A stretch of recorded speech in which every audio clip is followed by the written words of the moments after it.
Last fall, I picked up a new soundtrack. I always buy soundtracks of musicals and musical comedies. They come out, and it was a new soundtrack of the Broadway musical *The Secret Garden*, which, by the way, the music theater class got to see a couple of weeks ago in St. Louis. And usually I just listen. I make a copy of the CD and pop it in my cassette deck in my car and listen to it to get through it. Sometimes they're good and I keep them, and sometimes they're bad and I throw them away. But there was just one song on here that the first time I listened to it, I thought, oh wow. Of course, I'm weird about music, I think you understand that. I mean, there are times when I'm driving down the road and something like this happens, I have to pull off and sit and wait for myself to recover. But this was one of those songs. And what is going on in the musical, I do want to set it up a little bit. The song is called *Lilly's Eyes*, and the uncle of Mary Lennox, you may be familiar with the book *The Secret Garden*.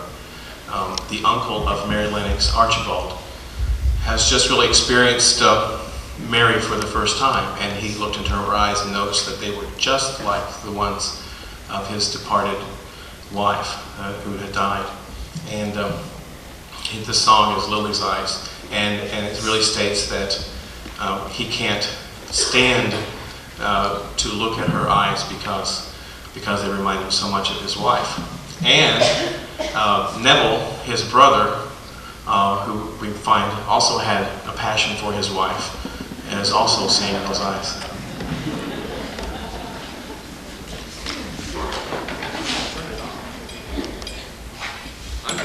I'm going to use music, but I think David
Gave him life and hope he'd never known.